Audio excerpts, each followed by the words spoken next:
Apa yang terjadi kalau kalian punya tetangga yang aneh, suka tertutup, tidak mau diganggu, dan kerjanya juga selalu menjaga rumahnya, atau lebih tepatnya menjaga pintu basement? Tingkahnya itu bisa menimbulkan kecurigaan bagi kita yang pastinya penasaran ya. Walaupun saking penasarannya juga, kita ingin mencari tahu apa yang sebenarnya dia sembunyikan di balik pintu basement itu. Jadi ya, welcome di pembahasan plot Hello Neighbor.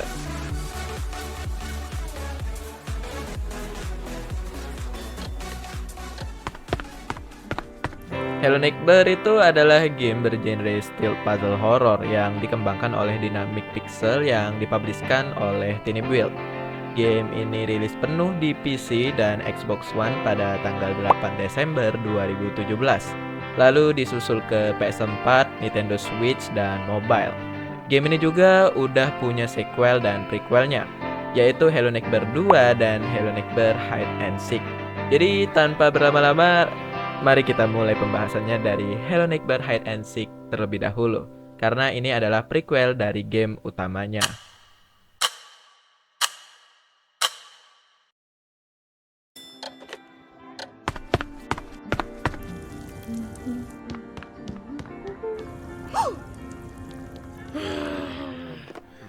Hello Neighbor Hide and Seek menceritakan latar belakang dari game utamanya, yaitu si tetangga atau keluarga Peterson. Keluarga ini dikepalai oleh Theodore Peterson, istrinya bernama Diane, dan mereka dikaruniai dua anak, satu laki-laki dan satu perempuan. Anak laki-lakinya itu bernama Aaron dan anak perempuannya bernama Mia. Di game ini, kita melihat keseharian keluarga Peterson.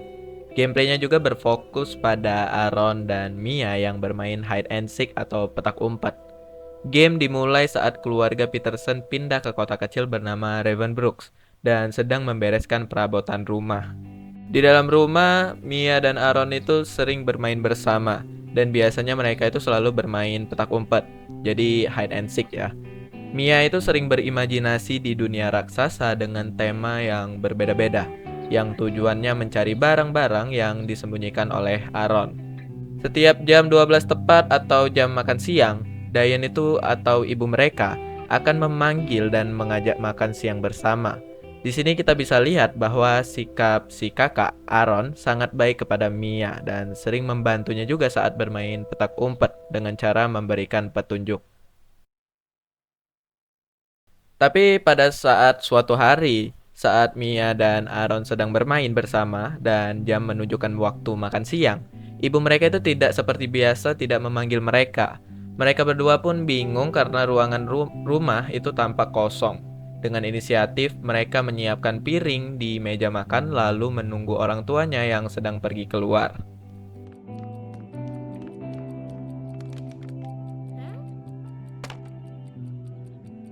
Setelah menunggu sangat lama, mereka khawatir karena orang tua mereka juga belum pulang. Apalagi saat dihubungi, orang tua mereka itu tetap saja tidak mengangkat teleponnya. Aaron yang melihat Mia bosan dan khawatir, mencoba menghiburnya dengan mengajak bermain. Setelah sekian lama bermain, akhirnya orang tua mereka pulang, tetapi hanya Theodore yang berjalan pincang dengan raut wajah yang sedih dan membawa tas Diane.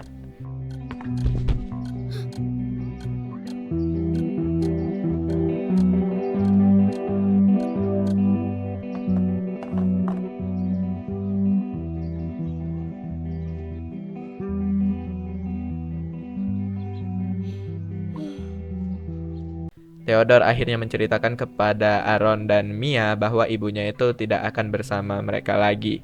Ibunya meninggal karena kecelakaan mobil bersama Theodore. Theodore, Mia, dan Aaron terlihat sangat sedih atas kepergian ibunya yang tidak akan pernah pulang ke rumah lagi. Malam harinya, Theodore membuatkan makanan seadanya untuknya dan kedua anaknya. Semenjak kejadian itu, Theodore terlihat depresi dan hanya menghabiskan waktunya untuk menonton TV. Di sisi lain, sifat Aaron pun berubah. Ia menjadi orang yang mudah marah.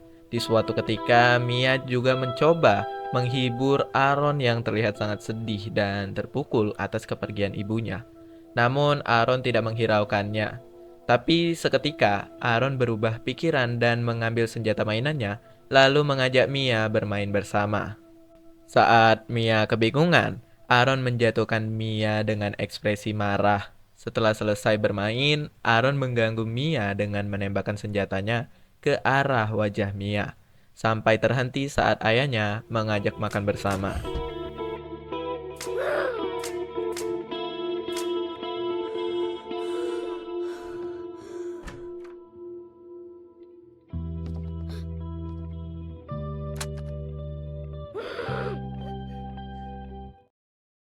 Di sini Aaron kembali mengganggu Mia dengan merebut sendok milik Mia dan mendorong hingga piring makannya pecah. Melihat hal itu, Theodore yang kesal menyuruh Aaron pergi ke kamarnya. Namun saat pergi, Aaron mengganggu Mia lagi dengan mengambil boneka milik Mia. Setelah makan, Mia datang ke kamar untuk mengambil bonekanya yang direbut Aaron. Dan terlihat bahwa Aaron sedang menangis sambil memegang boneka kesayangannya si Mia. Saat Mia ingin mengambil, Aaron masih tidak mau memberikannya. Aaron mengajak Mia bermain kembali, namun kali ini Mia yang harus mencari Aaron. Singkat cerita, Mia itu menemukan bonekanya di atas atap. Ya, gua juga nggak tahu ya mengapa mereka ini main sampai ke atas atap. Tapi yang jelas Mia itu sudah menemukan bonekanya. Namun Mia itu kebingungan di mana Aaron berada. Saat Mia berbalik badan, tiba-tiba Aaron sudah di belakangnya dengan ekspresi kesal karena Mia menemukan bonekanya. Seketika Aaron menepis tangan Mia yang membuat boneka Mia itu terjatuh. Dan secara tidak sengaja, Aaron pun mendorong Mia, membuat adiknya jatuh dari atas rumah mereka.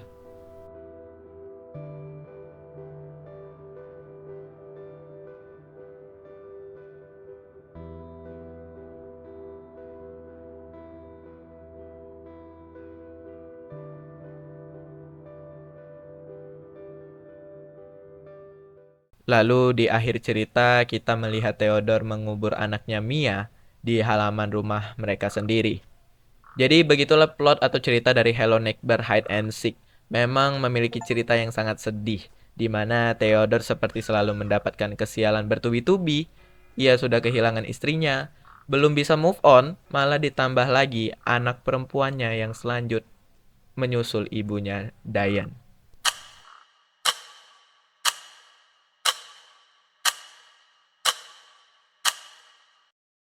Kisah berlanjut dengan game Hello Neighbor yang pertama.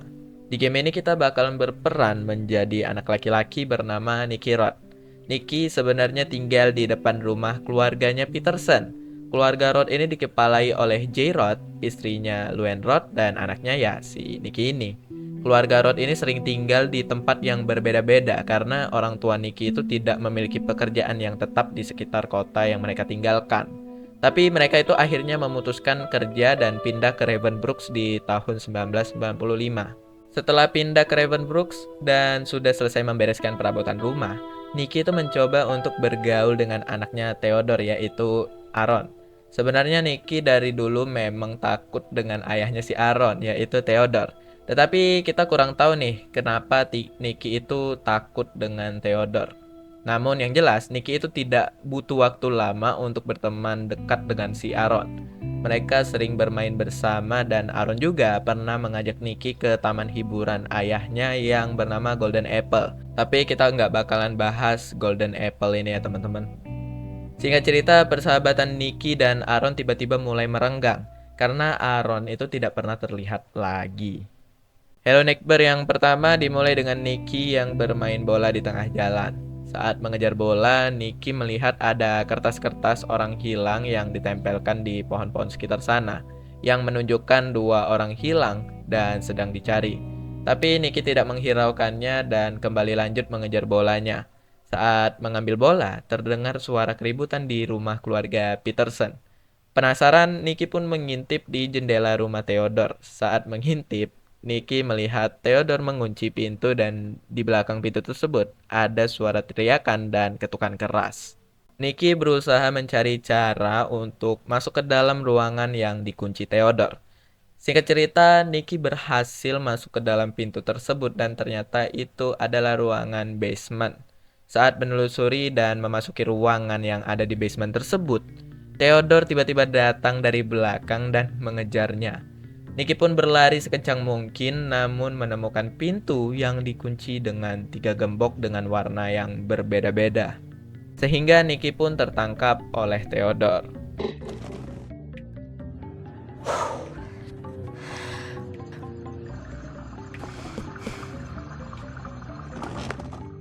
Nicky terbangun dan menyadari ia terkurung di suatu ruangan. Saat sedang mencari jalan keluar, di belakang pintu terdengar suara yang jika dicek terlihat seperti manusia yang terbuat dari papan kayu.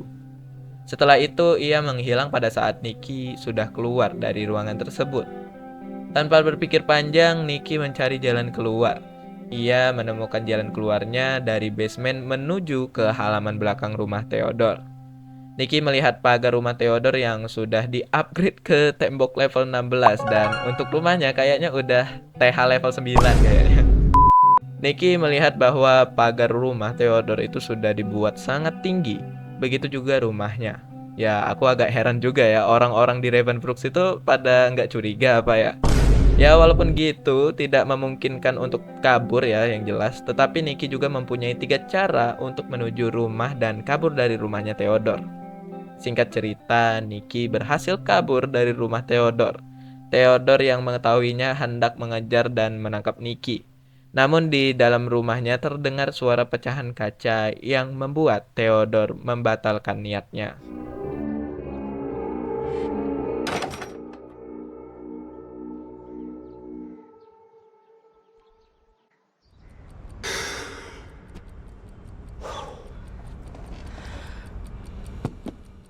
19 tahun kemudian setelah kejadian tersebut, kini tampak Nicky sudah dewasa dan tinggal di apartemen di daerah perkotaan.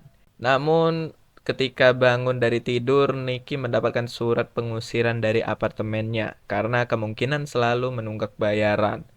Hal itu mengharuskannya untuk pindah ke rumah lamanya yang ada di Ravenbrooks.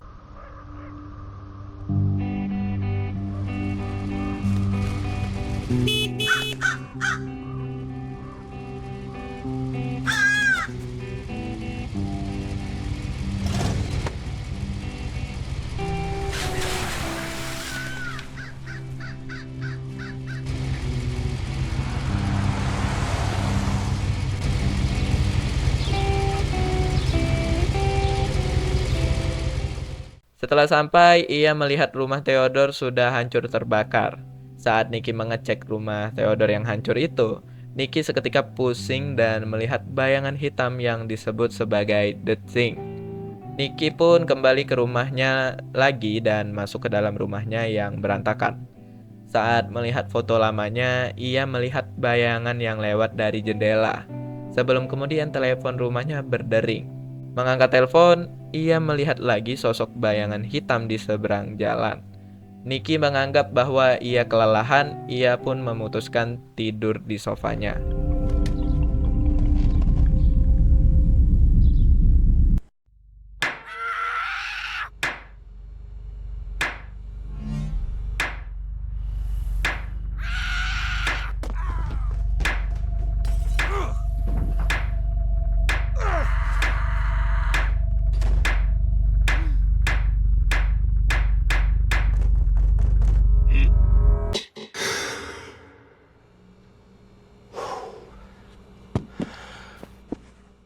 Saat terbangun di sofa, terlihat rumah Theodore sudah berubah menjadi TH17. Saat terbangun di sofa, terlihat rumah Theodore sudah sangat besar dan tinggi. Nicky pun mencoba untuk menelusuri rumah Theodore yang ternyata menemukan 3 ruangan yang digembok. Jika kita masuk ke ruangan tersebut, Nicky itu akan melawan ketakutannya yang berdasarkan pada ketakutan di waktu kecil dan masih terbawa-bawa pada saat dia dewasa. Yang pertama itu ketakutannya di supermarket, yang menjelaskan dia ini takut terhadap orang-orang asing di supermarket saat ia ditinggal sendirian sama orang tuanya. Yang keduanya, ia itu memiliki rasa ketakutan di sekolah, yang menjelaskan waktu kecil, Nicky di sekolah dikucilkan atau dibully sama anak-anak lain. Ketakutannya yang ketiga adalah ketakutan di ruangan sempit dan gelap, seperti gudang rumah, yang menjelaskan Nikki itu takut di ruangan sempit dan gelap karena sering memikirkan makhluk bayangan yang ada di tempat gudang, alias dia ini paranoia lah. Ya, jika kita berhasil melawan ketakutan itu alias minigamenya, kita akan mendapatkan skill spesial yang berbeda-beda di setiap ruangan ketakutan tersebut.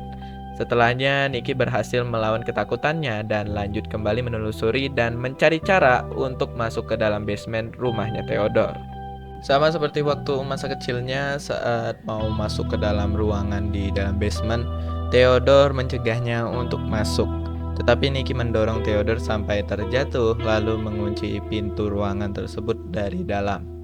Nikki pun berlari dan mencari pintu yang dulunya terkunci dengan 3 gembok dengan warna yang berbeda-beda. Namun kini pintu tersebut sudah tidak terkunci lagi. Saat dibuka, Nikki melihat sosok anak laki-laki yang berdiri melihatnya. Yang lain dan tidak bukan, itu adalah Aaron. Sebelum kemudian Nikki melihat Theodore raksasa yang marah dan menghancurkan ruangan yang sedang ia tempati. Setelah Nikki melihat dunia yang aneh, ia berusaha mendarat ke rumah yang ada di punggungnya, Theodore raksasa. Ketika Nikki masuk ke dalam rumahnya, Nikki melihat dinding rumah penuh dengan kertas-kertas orang hilang di mana-mana. Di ujung lorong rumah, kita bisa melihat Theodore yang sedang menempelkan kertas orang hilang dan sosok bayangan hitam atau The Thing yang berdiri di dekatnya. Masuk ke dalam pintu, Nikki melihat Nikki yang ada di masa kecil yang sedang bermain mobil-mobilan. Namun pada saat Nikki kecil melihat jendela, seketika Nikki kecil berteriak ketakutan. Rupanya di luar terlihat sosok bayangan hitam atau The Thing yang sangat besar. Di sini Nikki dewasa harus melindungi Nikki kecil yang sedang diserang The Thing. Setiap Nikki berhasil melindungi Nikki masa kecil, tubuh Nikki dewasa akan semakin membesar hingga lebih besar daripada The Thing, membuat The Thing seketika menghilang.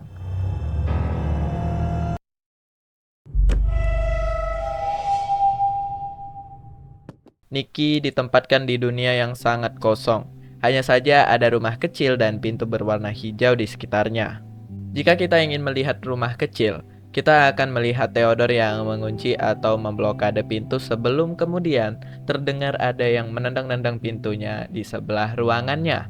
Di sisi lainnya, kita bisa melihat sosok bayangan hitam yang kelihatan seperti sedang marah dan menunggu Theodore untuk membuka pintunya. Nikki tidak bisa melakukan hal apapun. Maka Nikki memasuki ke dalam pintu yang berwarna hijau. Seketika Nikki terbangun dari tidurnya dengan perasaan senang dan bahagia. Hingga ia pun keluar dari rumah dan menyapa tetangganya sambil membereskan perabotan-perabotan rumahnya. Hey.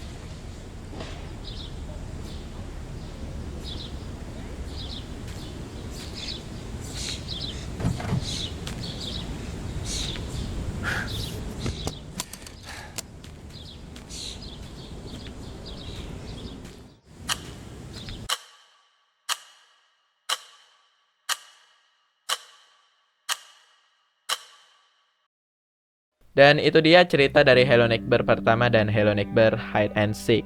Kalau sebenarnya di Hello Neighbor 1 chapter 3 dan final itu menceritakan Nikki yang melawan ketakutannya sendiri.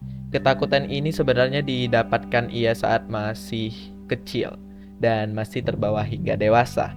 Dan sosok hitam atau The Thing ini sebenarnya adalah penggambaran ketakutan Nikki saja.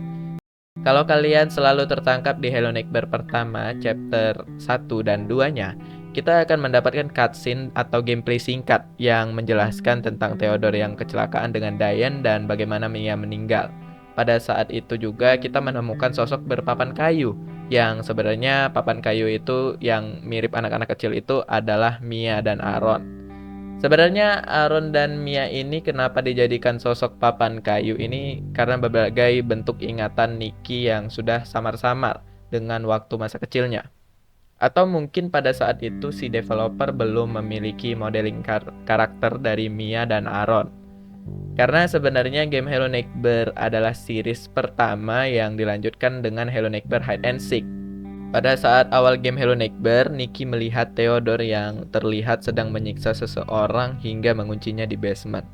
Yang bisa diakui, orang yang disiksa dan dikurung oleh Theodore adalah anak laki-lakinya sendiri.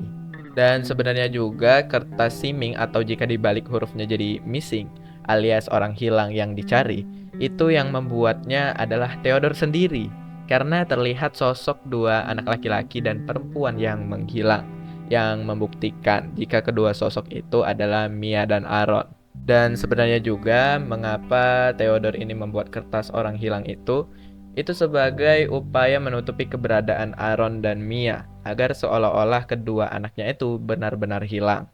Dan mengapa Theodore mengurung anaknya sendiri si Aaron itu bisa diasumsi jika Theodore takut akan kehilangan anggota keluarga satu-satunya dan menganggap jika dunia luar berbahaya buat anaknya. Sebenarnya, cerita-cerita di Hello Neighbor pertama hanya menceritakan trauma-trauma Nicky Roth pada masa kecilnya. Dan ketakutan terbesarnya adalah Theodore. Itulah mengapa Theodore digambarkan sangat besar di chapter final.